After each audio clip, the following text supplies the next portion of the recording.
चांदनी चौक के सबसे व्यस्त बाजार में जहां रोज लाखों का लेन देन होता था, वहीं एक कोने में रामू दादा बैठते थे। उनके मैले कुचैले कपड़ों को देखकर हर कोई उन्हें आम भिखारी समझता था, पर उनकी आंखों में एक अजीब सी खामोश सच्चाई तैरती रहती थी। अरे ओ बाबा, रोज रोज मेरी इतनी बड़ी दुकान के ठीक सामने ही ये फटी चादर बिछाकर क्यों बैठ जाता है?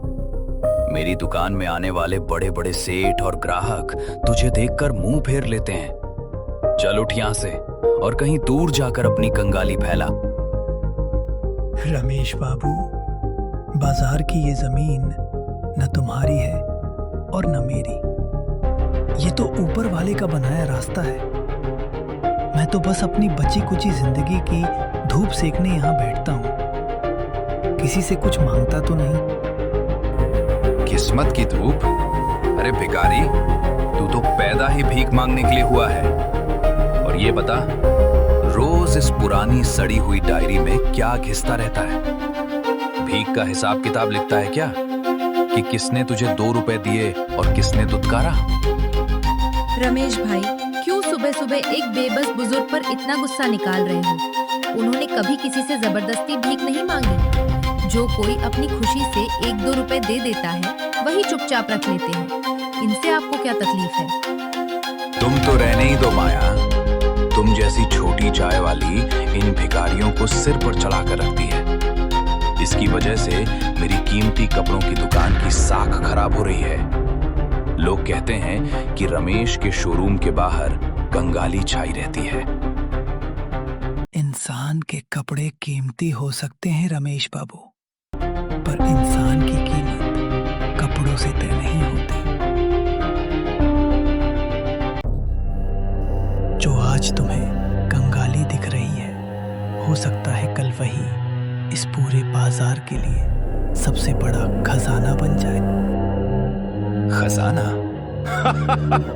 सुनो सुनो सब लोग, ये फटा हाल भिखारी खजाने की बात कर रहा है।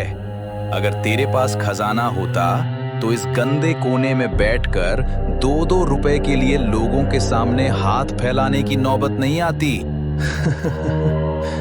रमेश जी सही कह रहे हैं। बाबा, अगर तुम्हारे पास इतनी ही समझ और ज्ञान है तो भीख क्यों मांगते हो? कोई छोटा मोटा काम क्यों नहीं कर लेते? बेटा, मैं हाथ फैलाता नहीं, मैं तो बस हाथ थामने का इंतजार करता हूं। ये बाजार सिर्फ पैसों का व्यापार करता है और मैं यहाँ इंसानियत का मोल देखने आता हूँ। इस डायरी में मैं सिक्के नहीं, लोगों के बहते हुए बिल लिखता हूँ। ला दिखा मुझे, क्या बकवास लिख रखा है इस रद्दी की कॉपी में? कहीं हमारी दुकानों की रखवाली के नाम पर चोरी की कोई बड़ी साजिश तो नहीं रच रहा तू? हाथ मत लगाइए रमेश भाई। रामू दादा ने कभी किसी का बुरा नहीं चाहा। पूरे बाजार में जब किसी गरीब को मदद की जरूरत होती है तो यही बुजुर्ग चुपचाप अपनी झोली से रोटी निकाल कर दे देते हैं। हट सामने से चाय वाली। आज तो मैं इस भिखारी का नाटक खत्म करके ही रहूंगा। अगर शाम तक इसने ये जगह खाली नहीं की तो मैं बाजार के अध्यक्ष को बुलाकर इसे धक्के मारकर बाहर निकालूंगा। रमेश के कड़वे बोलों से पूरा बाजार गूंज उठा था, पर रामू दादा के चेहरे पर ना कोई डर था और ना ही कोई शिकन। उनकी खामोशी में एक ऐसा तूफान छुपा था जो जल्द ही इस पूरे बाजार के हर घमंडी का सिर हमेशा के लिए झुकाने वाला था। तुम मुझे यहाँ से हटा सकते हो रमेश बाबू, लेकिन उस सच को कैसे हटाओगे जो इस बाजार की हर दीवार पर लिखा है?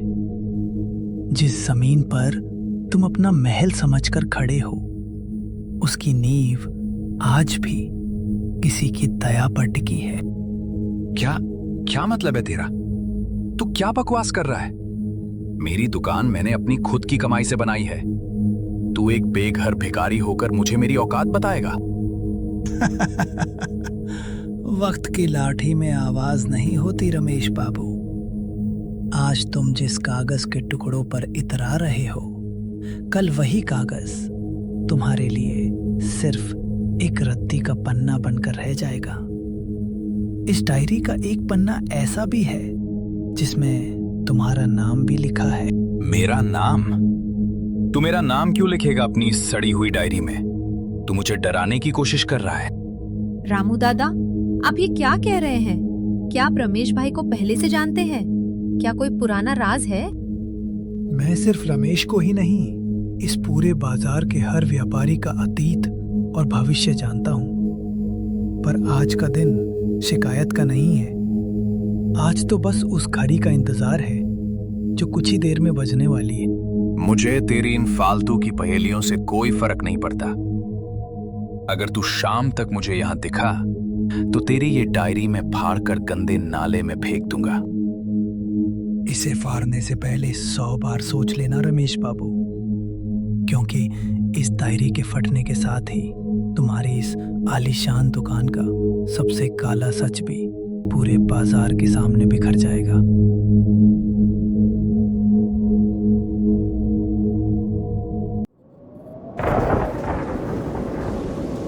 रामू दादा की गूंजती आवाज ने रमेश के अहंकार को एक पल के लिए हिलाकर रख दिया था। आसमान में गरजते बादलों की तरह ही रमेश के दिल में भी किसी पुराने अनजाने डर की बिजलियां चमक रही थीं। लेकिन इससे पहले कि वो अपनी घबराहट पर काबू पाकर कोई जवाब दे पाता, मूसलाधार बारिश शुरू हो गई। तू मुझे धमकी दे रहा है? इस फटे पुराने कागज के पन्नों में ऐसा क्या लिखा होगा जो तू मुझे डरा रहा है? तेरी हिम्मत कैसे हुई मेरे सामने इतनी बड़ी बड़ी बातें करने की? रमेश भाई, शांत हो जाइए। देखिए बारिश कितनी तेज होने लगी है। सारे ग्राहक दुकान के छज्जे के नीचे आ रहे हैं। आप इस समय इस बूढ़े से बहस मत कीजिए, अपने काम पर ध्यान दीजिए। तू चुप रह माया। आज मैं इस भिखारी की सारी हेकड़ी निकाल कर ही रहूंगा। ये समझता क्या है खुद को? मेरे बाजार में खड़ा होकर मुझे ही आंखें दिखा रहा है। देखते ही देखते पानी का बहाव इतना तेज हो गया कि सड़क के किनारे बनी बदबूदार नाली उफान पर आ गई। पूरी सड़क पर काला कीचड़ और बहता हुआ पानी जमा होने लगा। देखते ही देखते पानी का बहाव इतना तेज हो गया कि सड़क के किनारे बनी बदबूदार नाली उफान पर आ गई। पूरी सड़क पर काला कीचड़ और बहता हुआ पानी जमा होने लगा। अरे बाप रे, इतना पानी! अरे छोटू, दुकान का शटर आधा गिरा दे। आज शाम का बहुत बड़ा कलेक्शन और सारे जरूरी दस्तावेज मुझे तुरंत तिजोरी में बंद करने हैं। अरे नहीं, मेरी मुख्य चाबी! मेरा हाथ फिसल गया। रुक रुक! नहीं नहीं, मेरी तिजोरी की मुख्य चाबी! हे भगवान, मेरी पूरी दुकान का खजाना, लाखों का कैश और सारे लॉकर के कोड्स उसी चाबी से खुलते हैं। मेरी चाबी नाली के कीचड़ में बह गई। रमेश भाई, ये क्या हो गया? इतनी तेज बारिश में इस काले कीचड़ के अंदर चाबी कैसे मिलेगी? पानी का बहाव तो बहुत तेज है। नहीं, मुझे वो चाबी अभी चाहिए। उसमें 2 करोड़ के नए सरकारी ठेके के कागजात भी हैं। अगर वो चाबी नाली के अंदर बह गई तो मैं रातों रात बर्बाद हो जाऊंगा। कोई ढूंढो, कोई मेरी मदद करो। अरे रमेश बाबू, इतने काले और गंदे कीचड़ में हाथ मत डालो। उसमें कांच और नुकीले लोहे के टुकड़े भी हो सकते हैं। इस उफनती नाली में चाबी ढूंढना नामुमकिन है। तुम सब सिर्फ तमाशा देखोगे क्या? कोई आओ और इस कीचड़ में मेरी चाबी ढूंढ कर निकालो। मैं उस ढूंढने वाले को 1000 रुपए दूंगा, नहीं 2000 रुपए दूंगा। कोई तो आगे आओ। बाजार का कोई भी इंसान उस बदबूदार गंदे नाले के कीचड़ में उतरने के लिए तैयार नहीं होता। रमेश के कपड़े कीचड़ से सन चुके हैं और वो पूरी तरह लाचार दिख रहा है। रमेश भाई, आप होश में आइए। बारिश में कीचड़ के अंदर कुछ दिखाई नहीं दे रहा है। आप बीमार पड़ जाएंगे, बाहर निकल आइए।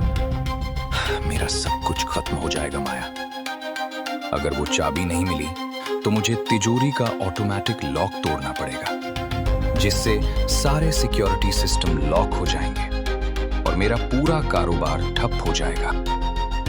रामू दादा शांत भाव से ये सब देख रहे हैं। उनके चेहरे पर रमेश के लिए कोई गुस्सा नहीं है, केवल एक असीम दया और ठहराव है। रमेश बाबू, जो चीज इंसान के अहंकार को बहा ले जाए उसे पानी कहते हैं, लेकिन जो डूबती हुई इंसानियत को थाम ले उसे सही कर्म कहते हैं। तू यहाँ क्या कर रहा है बूढ़े? दूर हट मुझसे। क्या मेरी इस हालत का मजाक उड़ाने आया है? रामू दादा, आप ये क्या कर रहे हैं? उस नाली के कीचड़ में बहुत गंदगी और नुकीले पत्थर हैं। आपके हाथ कट जाएंगे। बेटी, कपड़े पर लगा कीचड़ तो पानी से धुल जाता है, लेकिन इंसान के दिल पर लगी नफरत और घमंड की गंदगी को साफ करना बहुत मुश्किल होता है। मुझे चाबी ढूंढने दो। रामू दादा बिना किसी हिचकिचाहट के अपने दोनों हाथ उस गंदे बदबूदार काले कीचड़ के उफनते पानी के अंदर डाल देते हैं। रमेश आंखें फाड़े हैरान परेशान उन्हें देखता रह जाता है। तू सच में मेरी चाबी ढूंढ रहा है? लेकिन मैंने तो अभी तुझे इतना बुरा भला कहा, तेरी डायरी फाड़ने की धमकी दी। तू मेरी मदद क्यों कर रहा है बूढ़े? क्योंकि इंसान अपनी नीयत और कर्मों से पहचाना जाता है रमेश बाबू। अगर बिच्छू का काम काटना है तो एक सच्चे इंसान का धर्म उसे बचाना होता है। तुम्हारी इस तिजोरी में सिर्फ तुम्हारा धन नहीं, बल्कि इस बाजार के दर्जनों गरीब कारीगरों की मेहनत का पसीना भी बंद है। अगर तुम्हारी तिजोरी नहीं खुली तो कल उनके घरों में चूल्हे नहीं जलेंगे। रामू दादा, आप कितने महान हैं। हमने आपको हमेशा एक साधारण भिखारी समझा, पर आपका दिल तो सोने से भी ज्यादा खरा है। रामू, अगर तुझे वो चाबी मिल गई तो मैं तुझे 5,000 रुपए दूंगा। जो मांगेगा वो दूंगा, बस मेरी चाबी निकाल दे। पैसों से हर चीज नहीं खरीदी जा सकती रमेश। जिस दिन तुम ये बात समझ जाओगे, उस दिन तुम्हें दुनिया के सबसे बड़े धन का मतलब समझ आएगा। रामू दादा, आपके हाथ से खून बह रहा है। रुक जाइए, बाहर निकलिए। मिल गई बेटी, चाबी मिल गई। मेरी चाबी? मेरी तिजोरी की चाबी? भगवान का शुक्र है। हाँ, यही है, बिल्कुल सही है। बच गया, मेरा सब कुछ बच गया। रमेश भाई, ये कैसी बदतमीजी है? आपने रामू दादा को धन्यवाद तक नहीं कहा। आपकी चाबी ढूंढने में उनका हाथ कट गया और खून बह रहा है। हाँ ठीक है, शुक्रिया बूढ़े, तूने बड़ा काम कर दिया। ले, जैसा मैंने कहा था, ये ले 2,000 रुपए, रख ले इन्हें। रमेश बाबू, रामू कभी अपने कर्मों और इंसानियत का सौदा नहीं करता। ये पैसे अपने पास रखो और अपनी इस तिजोरी को संभाल कर रखो। तू पैसे लेने से मना कर रहा है? एक भिखारी होकर 2,000 रुपए ठुकरा रहा है? नाटक मत कर बूढ़े, चुपचाप पैसे ले ले। भिखारी वो नहीं होता जिसके पास पैसे न हो रमेश। भिखारी वो होता है जिसकी नीयत और सोच गरीब हो। आज इस बारिश ने तुम्हारी तिजोरी की चाबी तो लौटा दी, पर उस डायरी का पन्ना अभी भी खुला है। क्या मतलब है तेरा? इस चाबी से तुम अपनी तिजोरी तो खोल लोगे, लेकिन आज शाम जब इस बाजार की घड़ी में ठीक 6 बजेंगे, तब इस चाबी के साथ साथ तुम्हारी दुकान के उस गुप्त तहखाने का दरवाजा भी खुलेगा, जहां तुमने 15 साल पहले अपने ही साझेदार को धोखा देकर उसकी असली वसीयत छुपाई थी।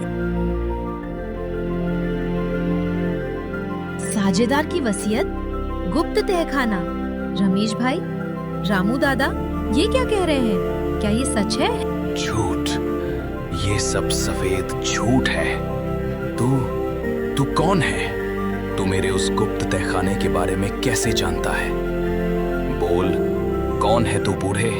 मूसलाधार बारिश के थपेरों के बीच बाजार का सबसे बड़ा और घमंडी व्यापारी आज एक भिखारी के सामने थर-थर कांप रहा था। 15 साल पुराना वो काला सच जो कीचड़ की तरह दबा हुआ था, अब इस बारिश के पानी के साथ पूरे बाजार की सड़कों पर बहने के लिए तैयार था। बारिश की तेज बूंदों के बीच सायरन की गूंज ने पूरे बाजार का ध्यान अपनी ओर खींच लिया। रमेश के चेहरे पर छाए खौफ की जगह अचानक एक कुटिल और घमंडी मुस्कान ने ले ली। उसे लगा कि पुलिस उस भिखारी को गिरफ्तार करने आई है।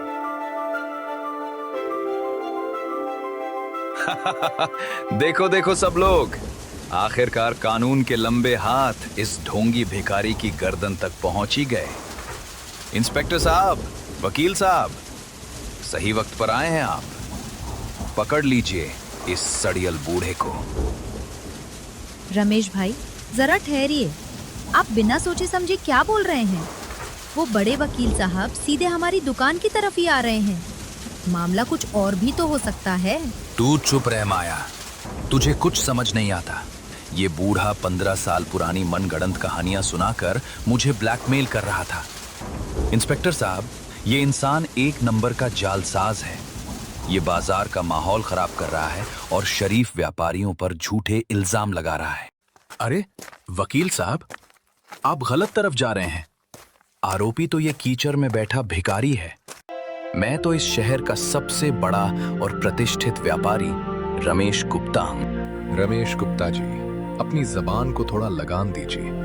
अगर आपने हमारे क्लाइंट के सम्मान के खिलाफ एक शब्द भी और कहा तो मानहानि का ऐसा केस ठोकेंगे कि आपकी 7 पीढ़ियां भी नीलाम होकर कर्जा नहीं चुका पाएंगी।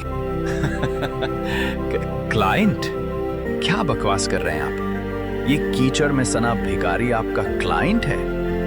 क्या आपका दिमाग खराब हो गया वकील साहब? Sir, Singhania group of industries के चेयरमैन और देश के सबसे बड़े चैरिटेबल ट्रस्ट के मालिक आदरणीय श्री रामानुजम सिंघानिया जी, हमें पहुंचने में थोड़ी देर हो गई। कृपया हमें क्षमा करें सर। आपकी पूरी लीगल टीम और पुलिस बल आपके एक आदेश पर यहाँ मौजूद है। सिंघानिया ग्रुप ऑफ इंडस्ट्रीज, ये नाम सुनते ही पूरे बाजार में जैसे भूचाल आ गया। जिस रामू दादा को कल तक लोग बासी रोटी फेंक कर मारते थे और दुत्कारते थे, वो देश की सबसे बड़ी व्यापारिक कंपनी के असली मालिक निकले। रामानुजम सिंघानिया? हे भगवान, ये वही अरबपति दानवीर है ना, जो हर साल हजारों अनाथ बच्चों को गोद लेते हैं। और रमेश भाई, आप इन्हें एक मामूली भिखारी समझकर ठोकरे मार रहे थे। नहीं, ये झूठ है। ये सब एक रचा हुआ नाटक है।